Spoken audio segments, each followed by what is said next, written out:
Welcome everyone to another session of the Product Management View webinar series. Every Wednesday at 12 noon Eastern Standard Time, product management professionals can pick up the latest in thought leadership, tips, and tricks.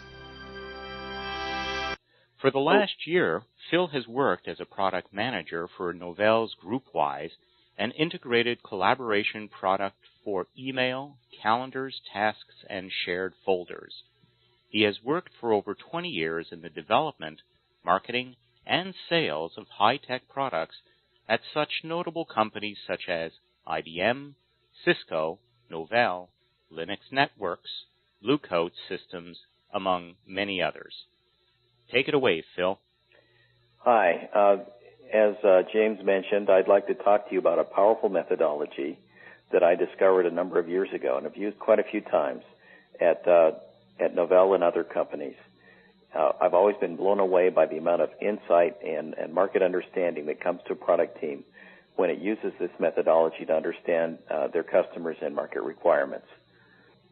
To get into this, and also I'd like to say that I'm going to move very quickly through this material. There's a lot of it here, and the goal here is to get through it quickly enough that there's time for to answer the questions that you post as I go through the material. To set this up, the first thing I'd like to point out is that as product managers, we all love to think that we're going to make the next Blockbuster product. It's one of the things that really motivates us.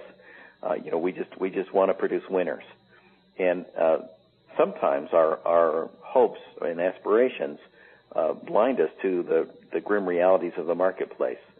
And I'm going to talk about, get into that a little bit more in detail, but I'd just like to talk a little bit about the structure of what I'm going to go through, and then we'll jump right into it.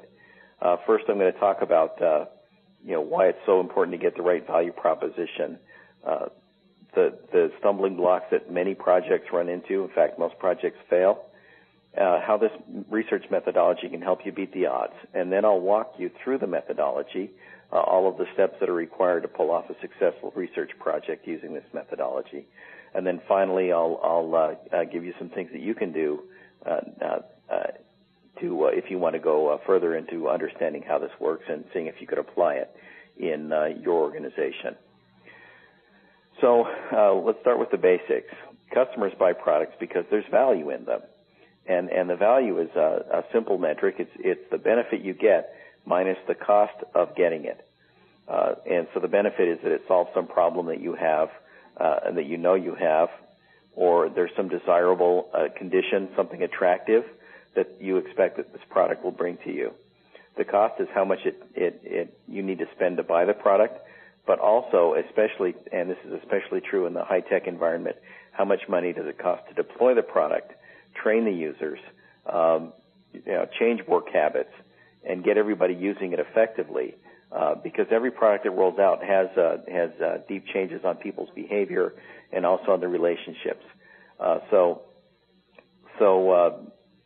that cost has to come out of the benefit, and if the benefit is still greater, and if there's still enough benefit left after all those costs are considered, then you've got an attractive value proposition. And, of course, we all know that products with these great value propositions are the ones that win. So, how do you win? How does your product become a blockbuster? Well, one thing is that you offer something unique. You can't get that feature anywhere else. Or you do a better job of solving that problem than anybody in the marketplace. Or, maybe the customer had the competitor's product and decided to try you out because they'd had some trouble with that product. And as I mentioned earlier, their total cost goes down. That's a value proposition. And is it something innovative or new?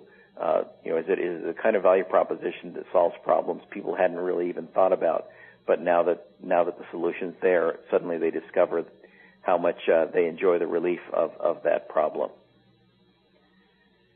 So one other thing to think about with value propositions is that it's not only what you can do for your customer or for your prospect that you're talking about, but how you deliver it.